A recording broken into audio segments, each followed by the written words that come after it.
Hello and welcome to the Happy, Healthy, Strong podcast. This is a podcast dedicated to helping you live a happier, healthier, and stronger life. Building a life that you love starts with you owning your health and intentionally creating the best version of yourself. So if you're looking to better understand how proper nutrition, daily movement, mindset work, and strength training can help you create a life full of happiness and health, then you are in the right place. I generally hope that the tips, tricks, and information that we share will be the catalyst for change. I'm your host, Adam Lane. It's time to dive in. Ladies and gentlemen, welcome back to another episode of the Happy, Healthy, Strong podcast, part two of our Adam in the hot seat. Adam in the hot seat. It's a great name for this podcast. Adam in the hot seat. So if you didn't listen to part one, we ended with, we want to pick up where we left off. Yeah, I think we should. So we want to go over those 7 things. Yep. Super fast. You sure? So 7 we went things. 7. Krystal, it's like I wasn't even paying attention. Guidelines. 7 guidelines. 7 guidelines and also the 7 boundaries in our steps to freedom with food. Okay. Number 1. So number 1 is eat when you are hungry. Boom. Number 2 is eat sitting down in a calm environment. This does not include the car. Number 3, eat without distractions. And that includes the phone, the TV, the movies, all of those types of things. Number 4, eat what your body wants. Number 5, eat until you are satisfied. Number 6, eat with intention of being in full view of others. Number 7, eat with enjoyment and pleasure.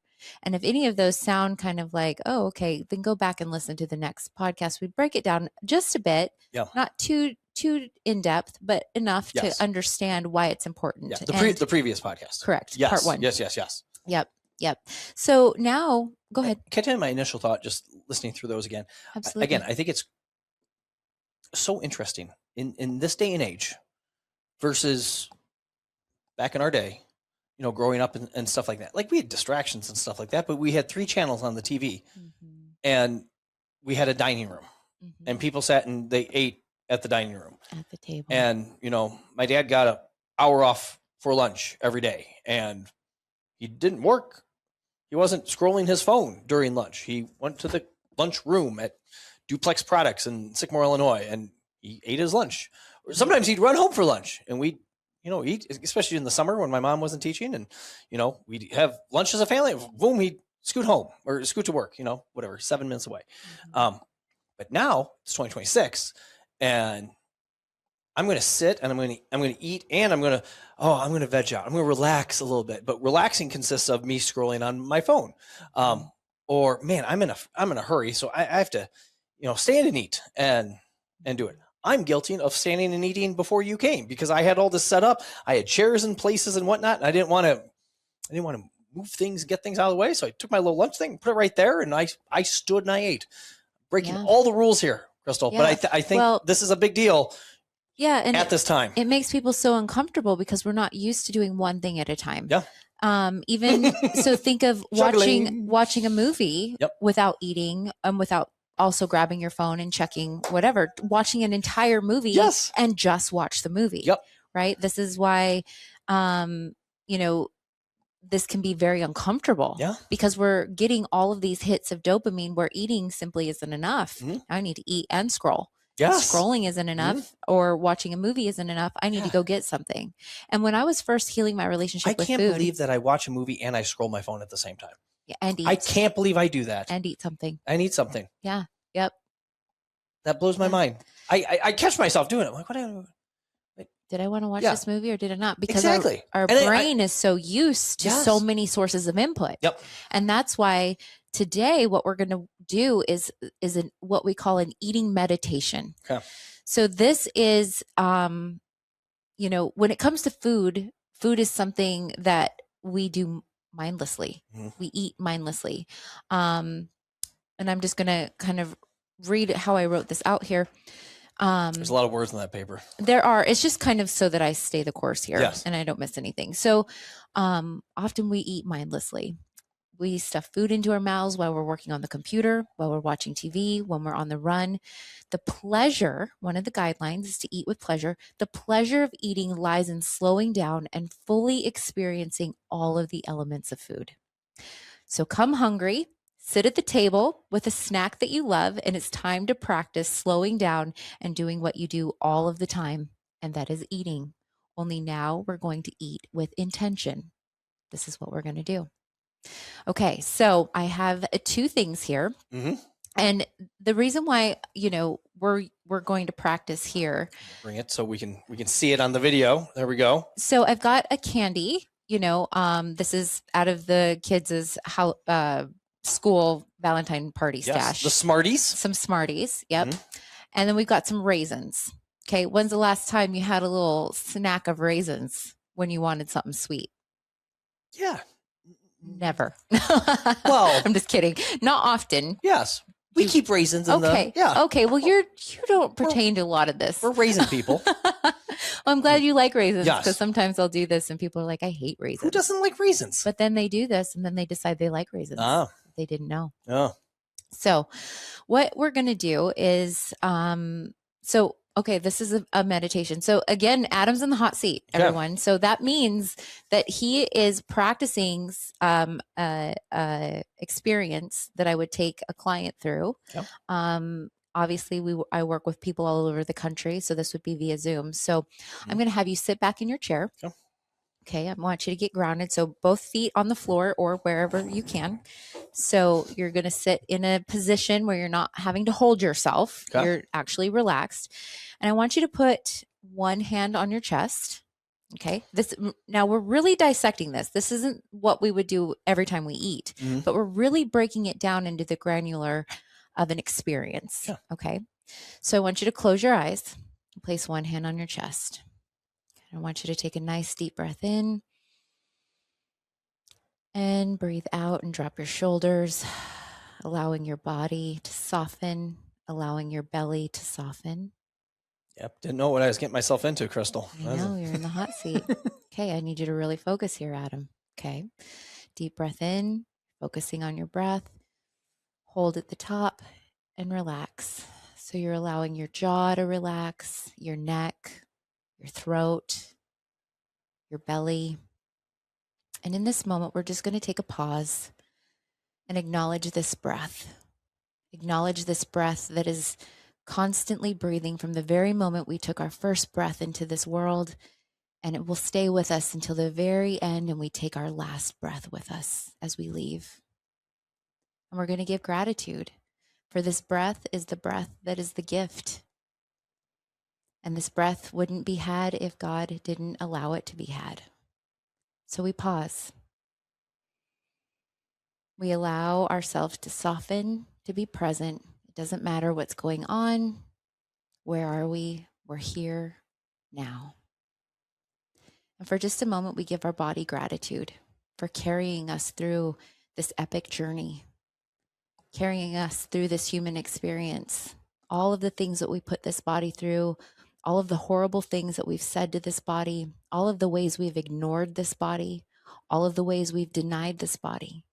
And for just a moment, we give apology and we give gratitude for all of the things and all of the phases and all of the memories that this body has carried us through. And so taking another deep breath in and allowing yourself to soften, allowing your shoulders to drop. Maybe this is the first time you've done this today. And when you're ready, come back into the room and open your eyes. Now I want you to take one of these raisins, only one. Pick the one that you like. Pick a plump one. That looks rather small. Is that not plump enough? I want you to pick that one looks like. Okay. Oh, look at that. Okay. Much better. All right. Raisin. Stay with it.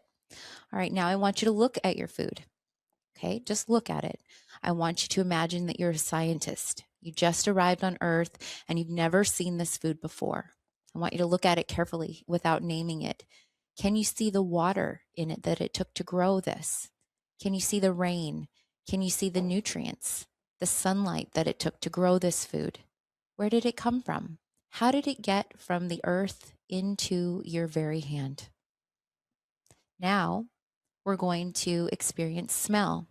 Bring the food up to your nose, and without naming the scent, I want you to close your eyes and experience just smelling the food. Describe what you smell.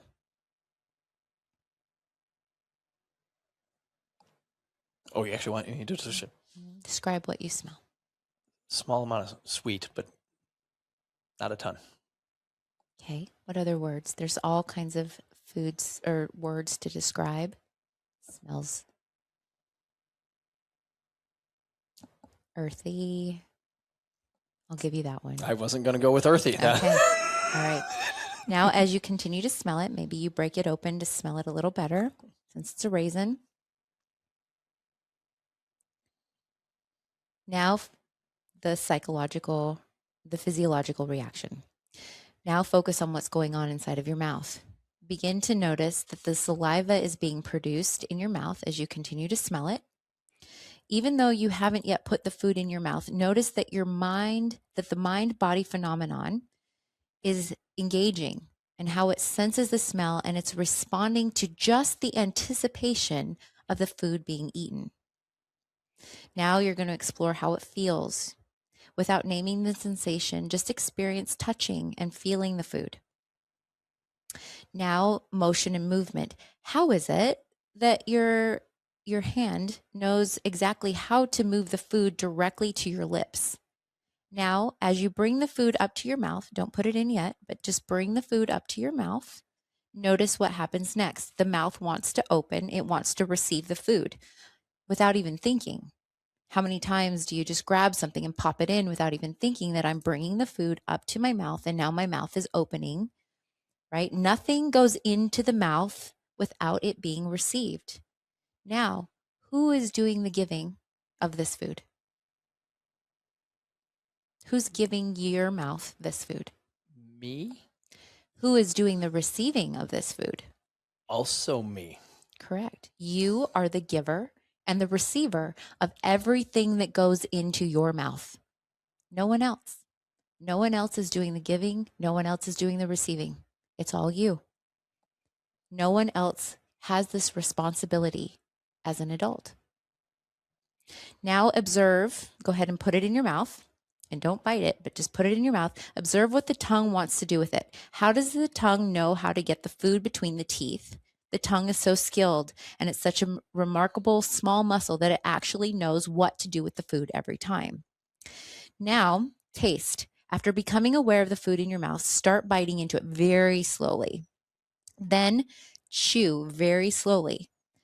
Keep your eyes closed. Notice that the tongue decides which side of the mouth to choose on, giving all of your attention right now to your mouth as you take just those few bites. Okay? And after you've taken and you chewed a few bites, then stop. I want you to experience what's happening. What is happening is an explosion of taste. I want you to think of what's going on. Be really specific. What is the experience? Is it sweet? Is it sour? Is it juicy? There's hundreds of words to describe the experience of tasting. Now, as you continue to chew, do not swallow. As you continue to chew, notice how the texture starts to change, and so does the consistency. At a certain point, you'll become aware of the texture of the food because the taste is mostly past. If the texture causes aversion, you may want to swallow it right away, but don't. Keep it in your mouth. Did you already swallow it? Nope. Good job. Hang on. Keep it in your mouth. Don't swallow it yet. Stay with the impatient and inborn impulse to swallow.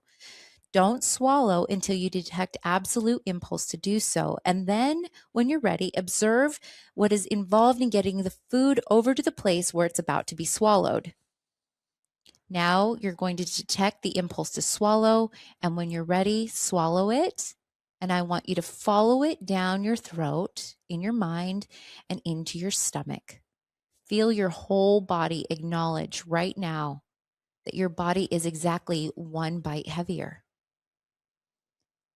The very thing that was outside of you in your hand is now inside of you and a part of your body. Breath. Next, pause for a moment. Close your eyes. See if you can taste your breath in a similar way, bringing the same quality of attention to the breath that you gave into seeing it, feeling it, smelling, and tasting it. Now, for just a moment, be silent. By this point, Adam, you understand something of what meditation is. Meditation is doing what we do all the time, except we're doing it with attention, directed, moment to moment, non-judgmental attention. Now take a deep breath in Acknowledging that your body is exactly one bite heavier as you were the giver and the receiver of what went into it. And when you're ready, tell us about your experience. That was interesting. What did you experience? What was Well, surprising to you? What did you notice? No it's- right or wrong answer. Yeah, no. Well, let's be clear. This is very new to me. Absolutely. That's why you're in the hot seat. This is not in my, I know. Comfort zone. comfort zone at all. That's why you have me on the show. Come Yes. on. You're like, Adam, you must have talked about this before you hit the record button. No, we didn't. we did not. No. This is all. No, I thought it was interesting. Not to get too off topic, but my lunch today was the deer meat that we shot a couple months ago. And so when you mentioned in the first podcast about knowing where your food's coming from and stuff like that, I chuckled a little bit because I'm like, I know exactly where it came from. And then to hold that raisin and be like, yeah, the amount of water that went into growing this, said grape, that then, in the sun that took it and then, shrunk it down. And I have no idea where this raisin has been. And, to open it up and to smell it, I smelled the outside. There's not a whole lot there. You smell the inside. You're like, oh, hey, there's something there. The initial bite, not a whole lot there. You chew it a little bit more, and I think you used the word explosion. It did kind of explode. Like, wow, there's a lot more taste in but one raisin. But one raisin. Because I don't have one raisin. Right. I usually take the box and just like, yeah, a whole handful. Do the whole, completely. And it did have this like taste explosion, if you will. Like it was like, holy cow, that's a lot for one grape. And or one raisin, and it just kept hanging on. Got a little stuck between my teeth, and that's where I was trying not to swallow it. And then, yeah, it was a very positive experience. Yeah. So the cool thing about slowing down on this level to experience and go through all of the senses is we think we need an entire box of Thin Mints to feel satisfied. Yeah. You ate one raisin. Yeah. One raisin. Imagine if you slowed down and you took the time to eat one cookie. Mm-hmm. Right? Yeah. What and why not? Yeah. Right? You anticipate the cookie, you want the cookie, you love the taste of the cookie. Mm-hmm. Why are we not slowing down and being present and enjoying the cookie? Yep. We're just shoving it in, looking for the next one or saying, I shouldn't have that, right? Mm-hmm. The guilt or whatever. Yeah. Now, so that's the experience. Like that was one raisin. Mm-hmm. So if people are like, oh, I can't just eat one cookie. Well, maybe it's because you're not being present with the cookie. Yes. Right? Absolutely. You're not slowing down and enjoying the cookie. You're watching the show. You're having the conversation. You're walking from here to there, right? You're telling your kids whatever. You're not being present with what you're doing.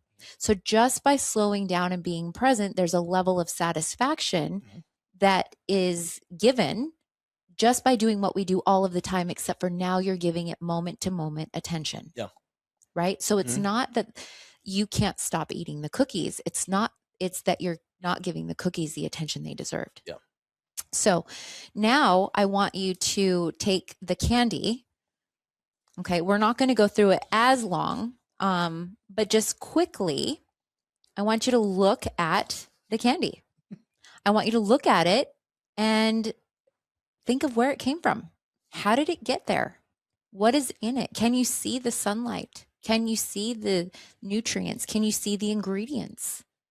How did it get there? What did it go through? What process did it go through to get into this little piece of candy that's in your hand? Now I want you to bring the food up to your nose and I want you to smell it. Experience smelling the food. What do you smell? Nothing. Now, do you notice anything going on in your mouth? Is your mind-body phenomenon responding to the anticipation of this food being eaten? limited, Not so much. fractionally of what the raisin. Mhm. Not to compare. Yeah. So this is your body, right, saying, I am ready to receive this or I'm ready to not. Yeah. Then all of the other steps, right? So go ahead and put it in your mouth, and I want you to bite into it very slowly. Notice how things start to change as you begin to chew. Don't swallow it. Notice the texture. Notice the taste. Is there an explosion of taste? Think of what's going on. Don't swallow it yet. Stay with the inborn impulse to swallow. Now, when you're ready, notice how the tongue wants to move it to the back of your throat. And when you're completely ready, go ahead and swallow it, acknowledging that your body is now exactly one bite heavier. You are the giver and the receiver of this very thing. Pause for a moment, see if you can taste your breath in a similar way. Bring the same attention to that breath. Then for a moment, be silent. Now, what was that experience? I'd say very similar to the raisin, just everything turned down 75%. Mm-hmm. There still was an explosion of taste. Mm-hmm. Just sugar has, At first. Mm-hmm. yes. Because sugar has taste. Mm-hmm. Mm-hmm. And to hold on to it, it stayed there. Not normally how I eat a Smartie, The whole package. whole package. Yep. Mm-hmm. That's why they put 12 in the thing. You know, Mm-hmm. eat an even dozen. You know the number of them. No, that was a guess. Okay. Like, that's It impressive. seemed about 12. Is this the whole package? That's the whole package. Oh, let's count. 2, 4, 6, 8, 10, 12, 13, 14. 14. Yeah, you were close. I was off. Yeah. But yeah, just, I mean, overall less satisfying than the actual, what we would call real food. Yeah. Yeah. So it's interesting, right? There's, you wanted the Smartie. You wouldn't have eaten the Smartie unless you wanted the Smartie. Yeah. But how many times, okay, you talked about the chocolate covered donuts. That's what I should have brought you if I had known. How many times do we eat those things based on nostalgia, based on the sweet, based on, but we're not connecting to the source. Yep. We're not connecting to the actual thing that we're making a part of our body. Yep. One of these was grown and has nutrients. The other one was man-made in a factory, and it has all kinds of chemicals and food dyes and processed things in it. So when we eat only what we want to eat and we allow ourselves to experience food, so I'll have people do this with the foods that they think are bad. Or I had one woman, her binge food was Cheetos. And Cheetos are so bad. Well, she walked through this several times, eating the Cheetos one at a time. And then she noticed, oh my gosh, I actually don't even think I like these, because it was never one at a time, tasting the whole thing. It was, the 2 and then the 3 and then the 2 until the bag is gone, and then move on. Now full of guilt or, feeling powerless over this certain food. So this experience is to show us that food doesn't have to be overpowering. We are in control of everything that goes into our mouth. And if we don't feel like we can get enough, that we're unsatisfied, it's because we're not connected. We're not connecting all of our senses. You had an emotional experience. You had what we call a sensual experience, because it's all of the senses: sight, touch, taste, smell. Right? And that's what we're looking for. That's why we eat an overabundance of something, because we're not getting sensory satisfied. But when we slow down and we're being mindful with food, this is a mindful eating experience. We're mindfully eating. Now the satisfaction came with so much less. Does that make sense? It completely makes sense. Yeah. So, and I think if you're listening, and I don't know how well you listened to the first, the last 10 minutes here, I would highly recommend doing that, because I think if you just listen to it, it'd be like, Krystal's weird and Adam's, goofy too, but like to actually do it and take your time. And honestly, I like this little pairing between a a single solitary raisin, and I guess you could use really any food, Absolutely. and a Smartie, which again, we've all had Smarties at some point. Like Or even like it's something. It was unique. It was right? Oh yeah. So if you love chocolate, I eat chocolate every single day. That's Oh my part gosh, of that's part of my healing jeez. process, right? So that I don't get wrapped up in good food, bad food, diet culture, all of that. It's because that was such a bad food for so long. Yeah. I enjoy a square or two every day. And so, but I'm not just popping it in my mouth and moving on to the next thing. When I have it, it's a moment. Yeah. Right? I'm not, going into every step that long, but I'm taking a moment. And if I don't have time to sit down and enjoy it, I'm not going to eat it. Okay. So when I eat those treats that we talked about in the last podcast that I make, I'm not just eating it to say, oh, I ate it, check it off the list. Yeah. I'm having a moment. I'm going to sit down. I'm going to take a pause. I'm going to take a break. I'm going to connect with myself and enjoy something that I really enjoy and that I've been looking forward to today. Yeah. Why would I, if I've been anticipating this and looking forward to this, why would I just shove it in and move on? Yeah. It doesn't make sense. So the relationship with food is like any relationship. If you want to connect with someone and you want to hear their story and you want to feel what they feel and help them or be present with them, you're not scrolling on your phone while you're chatting with them. You're not watching a movie while you're chatting with them. You're especially if this is a relationship that needs healing, a relationship that needs attention. Yes. Everything is put away and I'm just here with this person, but this is the relationship now that we're healing, we're being present with. Yes.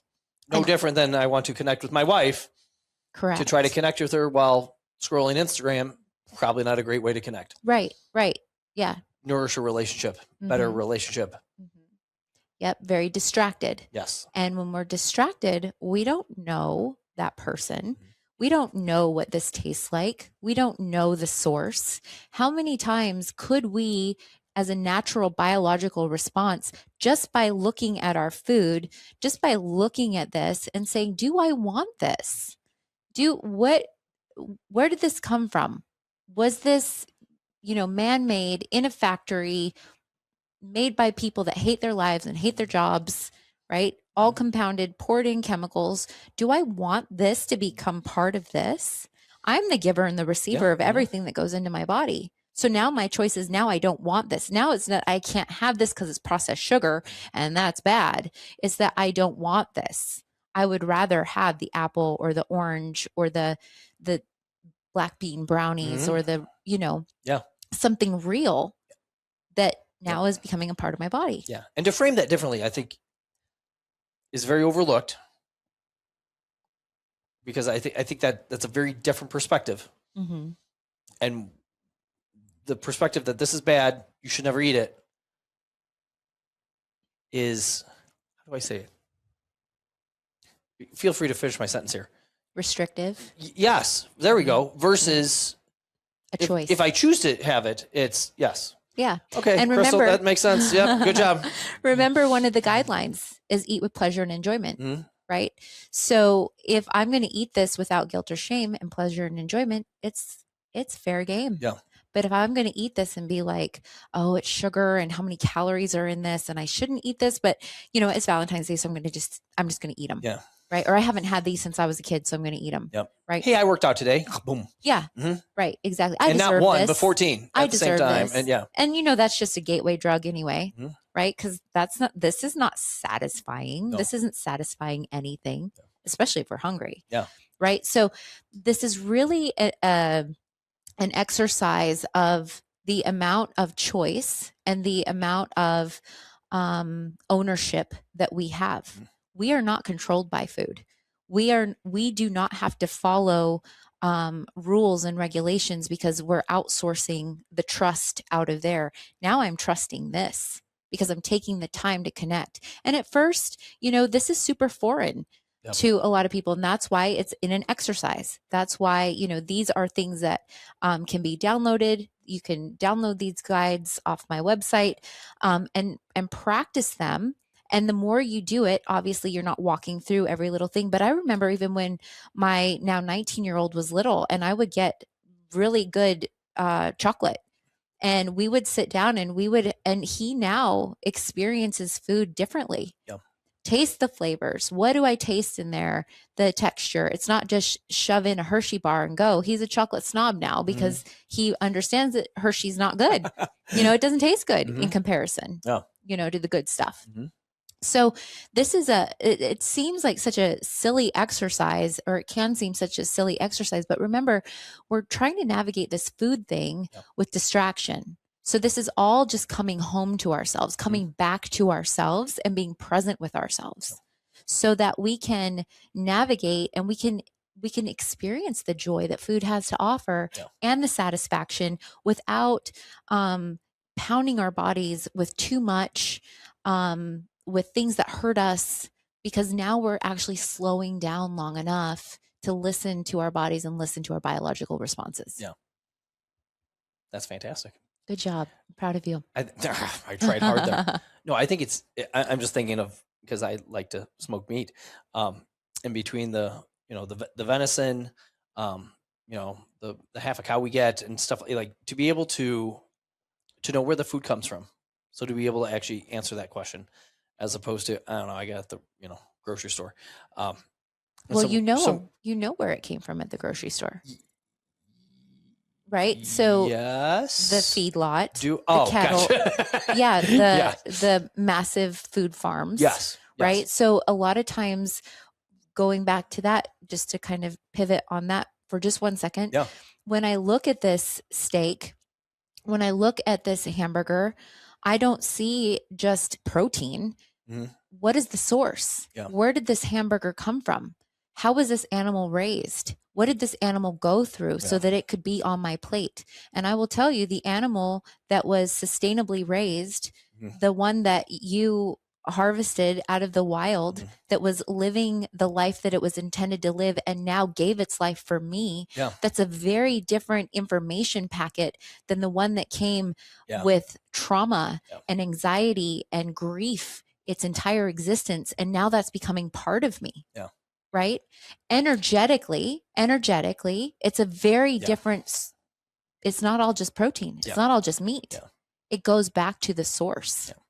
And it sounds, if Adam was listening to this podcast 5 years ago, sounds hokey pokey, but there's something woo-woo. about, people woo-woo. say there woo-woo. we go. Woo-woo. Yeah. That's better. Woo-woo's not scary. But no. Sometimes a little woo-woo's okay. Yes. Well, there's something about, and I listen to Joe Rogan talk about this, and the different, when you know where that animal was, and then like there was zero processing, like we cut it up in our garage and put it through the grinder, and then boom, there and it was. Did it with care. And did it with intention. Did it with our family. Yeah.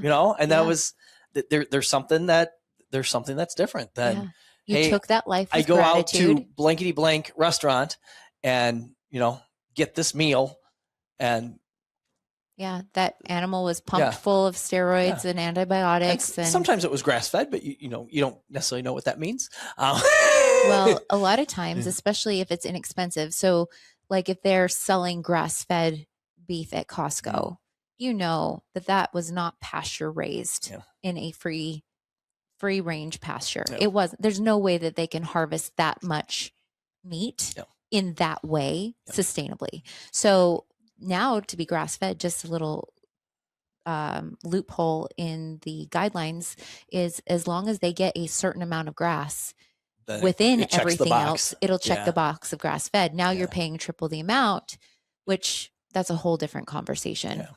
But back to the source. What is the source? Right? And even if it's a food that I have a hard time with. So when I look at this piece of pizza, how did this cheese on here, how did this get to me? Where did it originate from? What did it go through? And then when I think about that, the mind-body connection is, I don't want to partake of what that came from and how that got to me. I don't want that as a part of me. I don't want to support this, because everything that I purchase and everything I consume, I'm voting for that it's okay.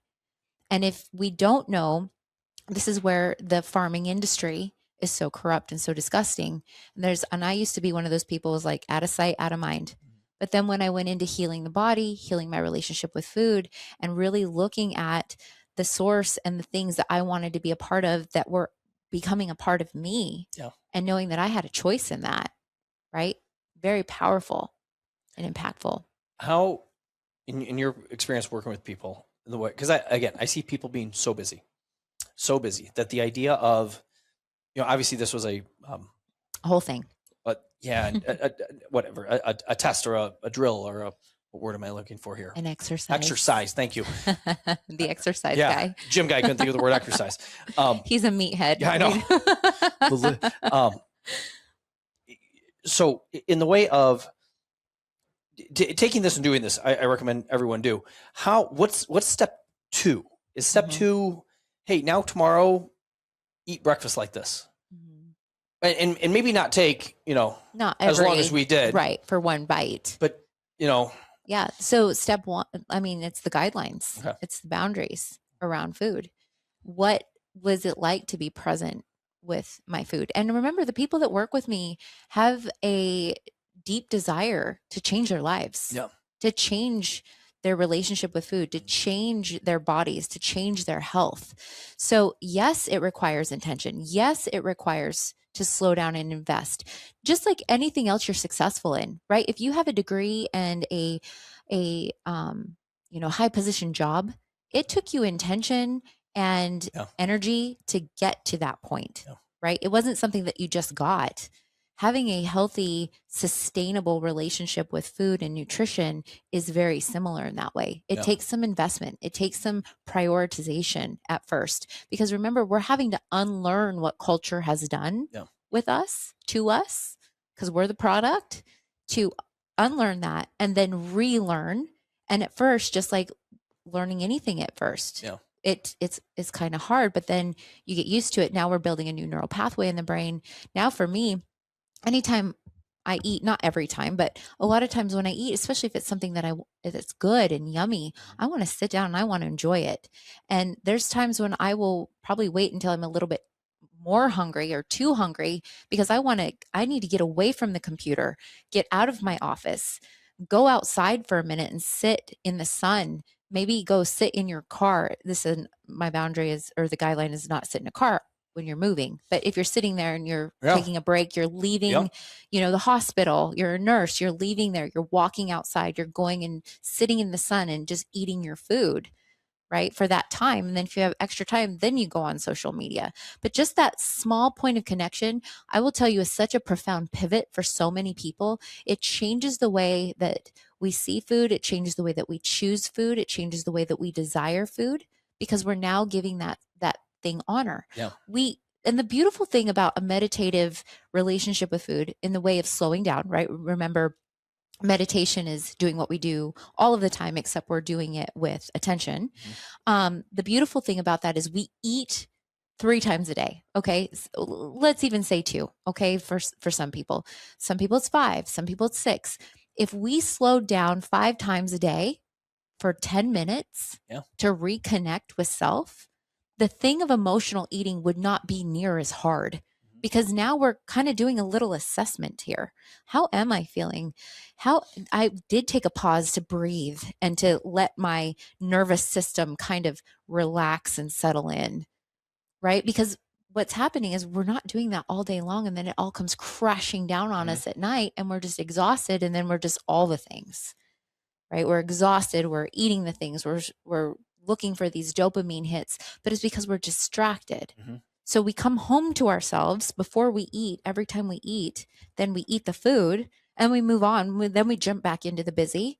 But just for that 10 minutes, I had a moment of pause, a moment of relaxation. And then we can even go into the psychosomatic piece, is that fight or flight and rest and digest don't work at the same time. We are either in fight or flight, or we're in rest and digest.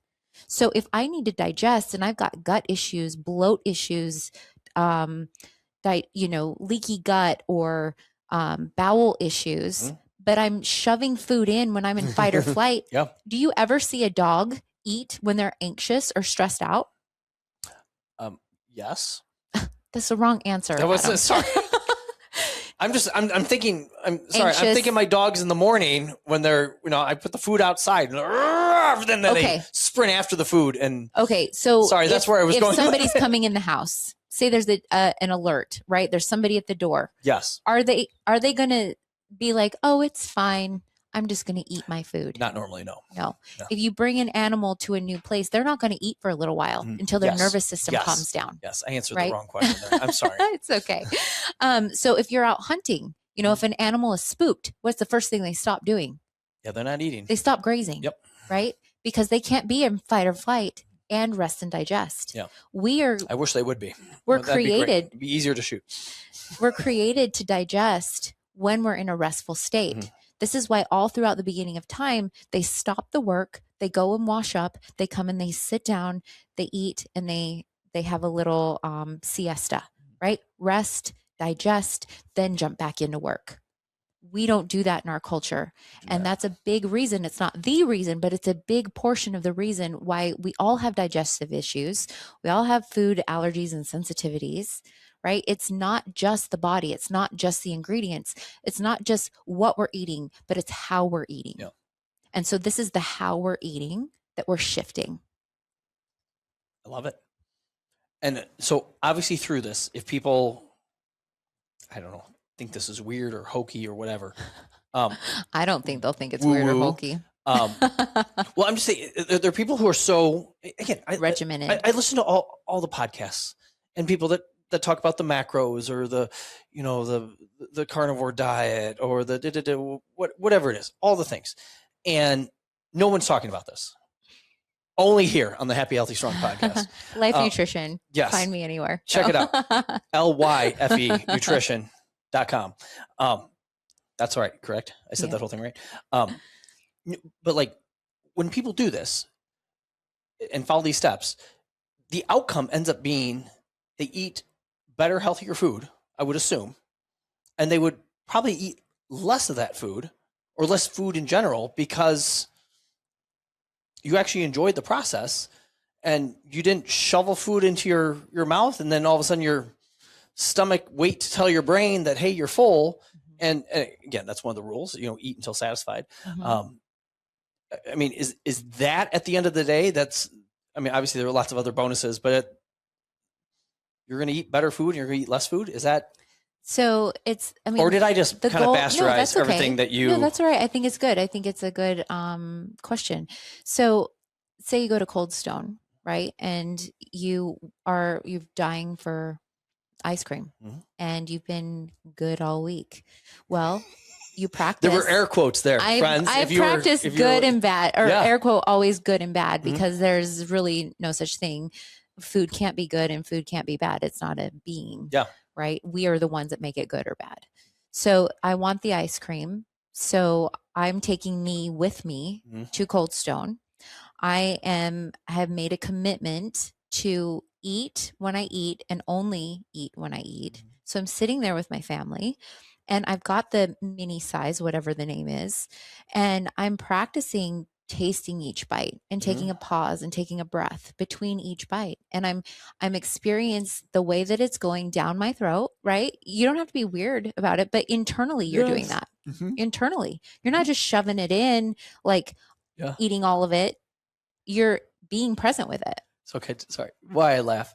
I think of, so we live in Rockton and the dairy house is a mile away, mile down the street.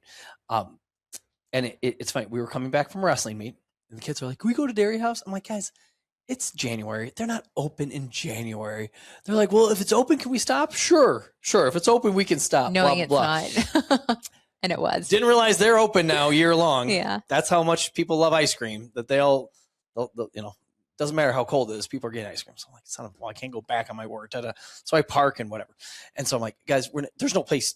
Typically there's no seating. Like you eat outside, blah, blah, blah, blah. So the kids got whatever. And, they came back to the car and we're driving home and it's melting. And everything that you just said there, you're enjoying every bite, drinking it in, blah, blah, blah, blah, blah. The dead opposite. Lick it fast. There's no drips. You can't let it drip in the car. Lick it fast. And the kids are just licking the ice cream cone and Get it in. Completely opposite of everything that you just said. Yeah. There. Well, so, sorry, that's why I chuckled. That's the thing in my is once it's past here, there's no more pleasure and enjoyment. Yeah. Like, it's over. Or there's usually the opposite of pleasure and enjoyment. Right. So it's over though. Yes. So this very thing that you anticipated and you were so excited about having, you just down it. You didn't even get to experience it. Yeah. Like, did you actually enjoy that? Or did you just inhale it, consume it? Yeah. Because you said you love it. You said you love this food. Well, if you love it, why did you not experience it? Yeah. Right? Mm-hmm. So the whole beauty of food and flavor and taste comes down to slowing down and experiencing the pleasure with it. Yeah. So the blue zones, the top longevity countries in the world that they've studied, the longest living countries, they take pauses around food to enjoy food, digest food, and partake of it without guilt or shame. Mm-hmm. It's pleasure and enjoyment. Yeah. It's community. Right? So we can take these things into our lives when we have the desire to do something different, right? Everybody wants an outcome, but you keep doing the same thing to get the outcome that you desire.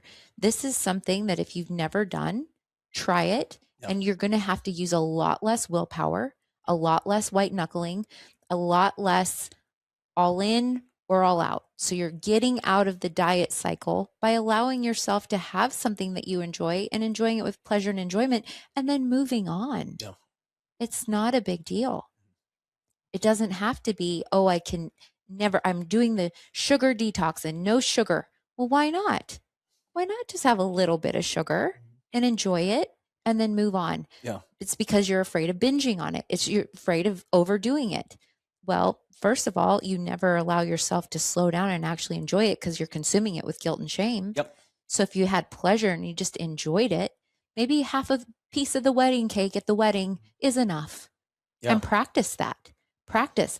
The practice is the work. The work is the practice. Yeah. Yeah. What are your thoughts on, and then Krystal, we go longer than we always anticipate. In the way of having, because again, I'm thinking of my children, where I'm yelling at them to eat the ice cream as quickly as humanly possible. In the way of, because then they always like the sweet treats too, and even that, I find it interesting how, and you kind of alluded to this in the first podcast, like foods that people eat as a child, they become very special to them, nostalgic to them. Uh-huh. And I don't think I'm so much like that personally. I know my wife is. There are certain things that she remembers as a kid, or during Thanksgiving, her aunt this or grandma would make this or whatever it is, and just, oh my gosh, I remember grandma blah blah blah. Some of it good, some of it less good. What are your thoughts in the way of kids and being and slowing down? Not that the goal is like, I'm not trying to get them to lose weight or anything like that, but like be a little bit more aware of what they're putting in their mouths. Because if I gave this to my 10-year-old, literally he would the whole thing. What are your thoughts? Practice. Okay. If it's something that they've never done and you've never done, why not practice? Okay. Pick one. Okay, you choose the purple one. What does that taste like? Does it taste like, what do you think it's going to taste like? Grape, because it's purple? Taste it. Yeah. What do you taste? Right? Bringing awareness into the moment, obviously not every single meal, but where it becomes part of a sensory experience. Mm-hmm. It doesn't have to be long and drawn out like we've done, but it does need to be seen as something that's important in the way of connection. So remember, one of the guidelines was eat what your body wants. Okay. So me and ice cream, me and dairy, we don't get along. No. So my body does not want ice cream, or dairy ice cream. So there's always a non-dairy alternative. That's the one. But if something brings me pain or something hurts me, right? Say I have, I get severely bloated every time I eat gluten, right? But then there's the French bread on the table and I want that. Well, that's going to hurt me. Mm-hmm. So that's something that is outside of the guidelines because I know that that's going to hurt me. Yeah. It's not that I'm just going to eat it and I'm going to practice eating it with enjoyment because I can't enjoy it Mm-hmm. because I know that's going to hurt me. My body sees that as red flag. This is going to cause issues. It's going to cause, danger. So I'm not eating it with pleasure and enjoyment and freedom. So that's the piece around, like, if there's something in your life, let's say, we can relate it to the alcoholic. If you literally can't have one drink and be okay, then it's easier to abstain and have no drinks. For a long period of time, I couldn't, even with slowing down, I would eat the Thin Mint, the one, mindfully, but then it would leave me wanting more because I hadn't practiced balanced nutrition long enough or having it long enough. And that's where, something like the intuitive eating and all of this, you can't go from an erratic relationship with food and think this is just going to fix you, because you've got to, your extreme streams are high and low. I'm eating all the things, or I'm restricting, or I'm eating all the things, or I'm restricting. We've got to give some time to kind of level out to where I let myself have, maybe I eat 5 cookies mindfully. Mm-hmm.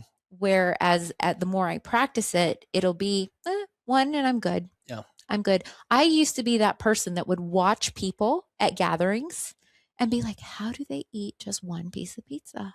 That's my wife. And move on with their lives. I literally would eat the piece of pizza and then be like twitching to get more, or maybe we'll take leftovers home and then, eating without not being in full view of others. Obviously, I can't eat a whole pizza in front of people. No.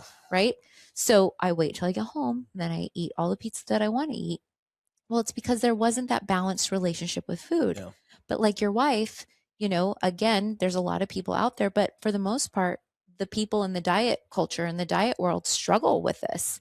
And so how do I practice eating one thing or having a piece and then that's it? Well, then that's where we talked about on another podcast, having it with other things. So if I'm famished and my blood sugar is low, I can't go and eat 1 Smartie, right? But if I've had a full meal and I'm craving something sweet, I can go and have like 2 or 3 Smarties and be fine. Yeah. Right. But if I'm depleted and I need more in my body, that's obviously going to be a trigger. So if you're doing this with the kids, and they're famished and there's some cookies on the table, forget it. Yeah. They're going to inhale them. But if they've had a meal, right, a full balanced meal, and then after dinner, hey, these big cookies, cut them up in 4 pieces. Yeah. Everybody sits at the table without screens, no movies on, and we all just, what do you taste? Do you like it? What do you like about it? Asking those, because it causes us to go from out here, coming back home to ourselves and experiencing the food. Yeah. I find it interesting that Quinn, my youngest, you go to a birthday party, there's ice cream and cake. He likes ice cream. He does not like cake. There's something, especially like the frosting, too sweet, blah, blah, blah. And I find it interesting that a 10-year-old will like, no, I don't want cake. I don't want cake. Who says those words? Like, I don't even know. I also find it interesting that during family meals and stuff like that, he is a talker and he's just blah, blah, blah, blah, blah.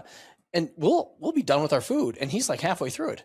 Dude, what are you doing? Like, let's go. We got, we want to clean up dinner. We got dishes to do, like we eat your food. It's just funny at a young age where he's not at this in this world where we're going 1,000 miles an hour as adults do. He doesn't have a cell phone. He's not he doesn't care what's on Instagram. He just knows what's directly in front of him at the time. And, to eat like a 10-year-old is incredible. Like that. I'm jealous, to be honest with you. Like he's got, so many good habits because he does a lot of those things that right. the 1 through 7 there. Right. And he eats till he's satisfied. He rarely overeats. And this is where this was founded on. Yeah. All of these studies on mindful and intuitive eating goes back to observing children. Yeah.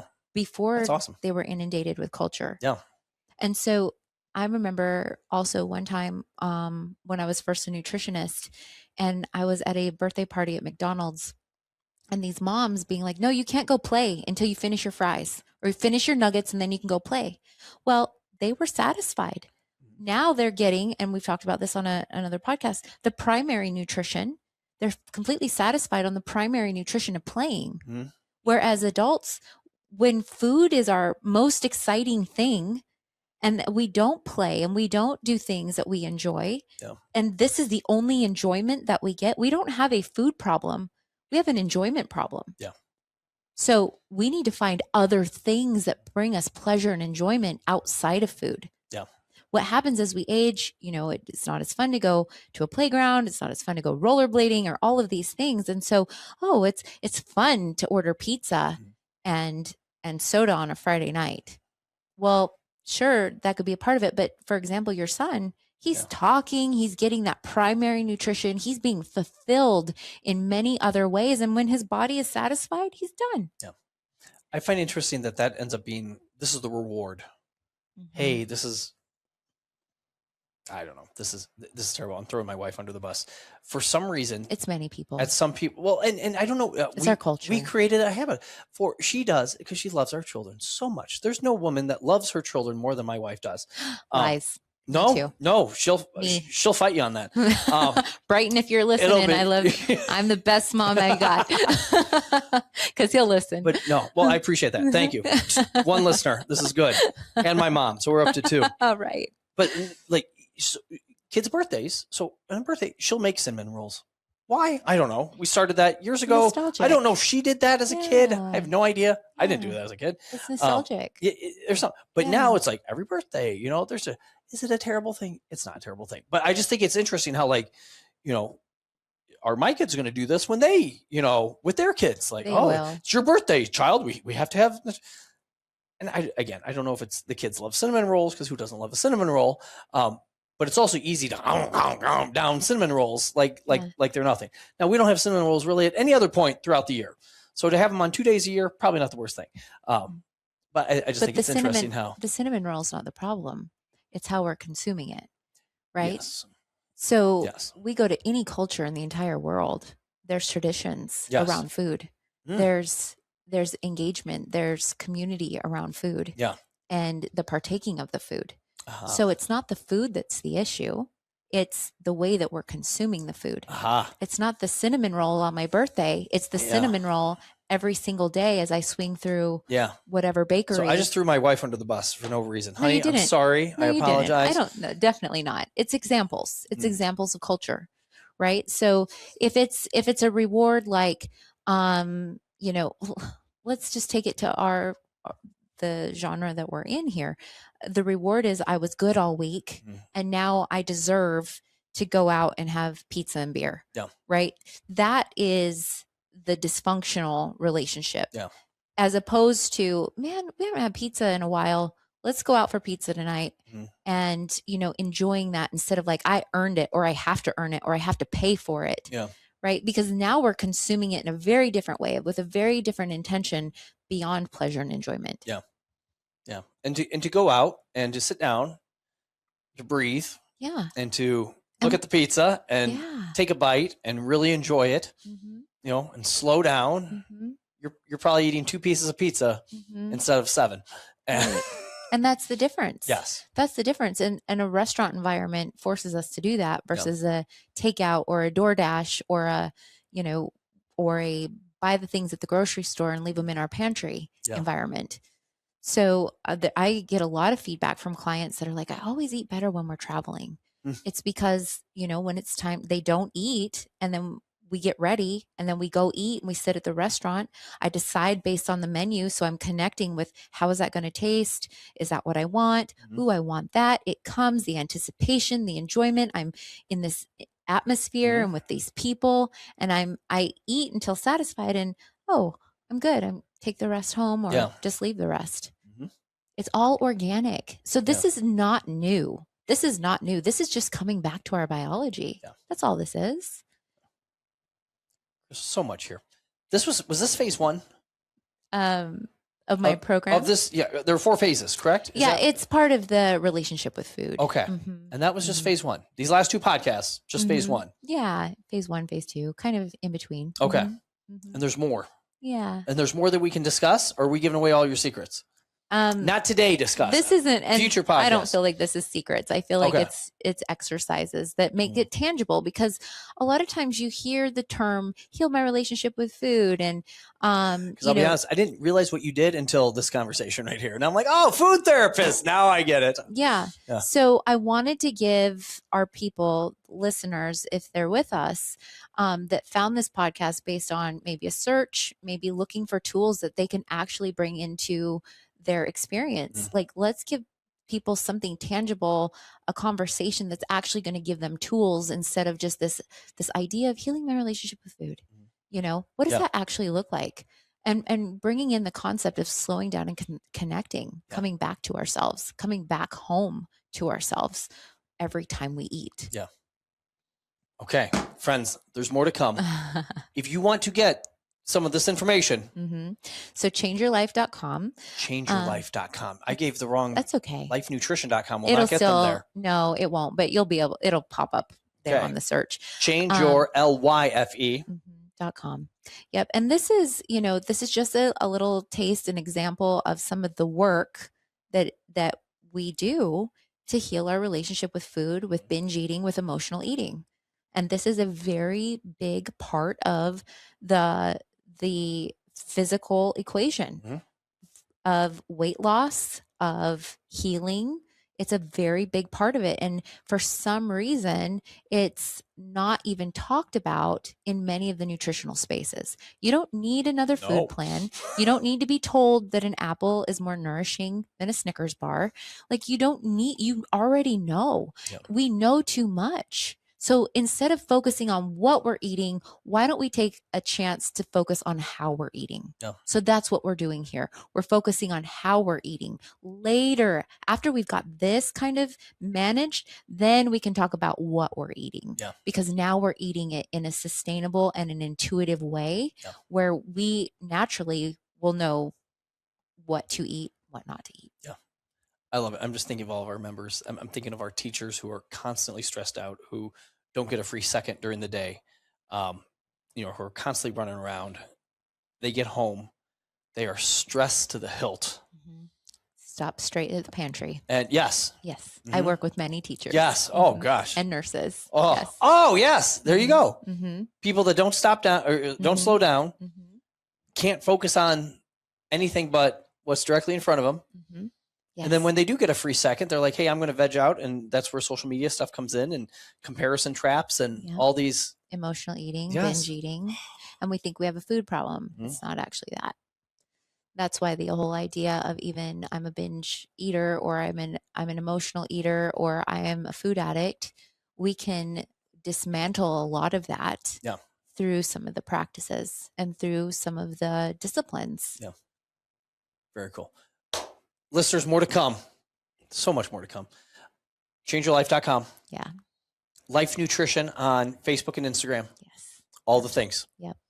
Krystal, thanks again. Absolutely. Thanks for having me. This was fun. Listeners, thanks for listening.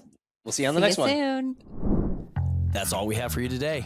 If you have any questions or want to chat or interested in seeing what we're up to in between episodes, head over to Instagram and Facebook and follow @OakStrength. Also check us out at oakstrength.com. If you like this episode, please share it with someone who wants to live happy, healthy, and strong. If you really liked it, subscribe and review the Happy, Healthy, Strong podcast on iTunes or Spotify. Be sure to tune back in next week, and remember to keep owning your health.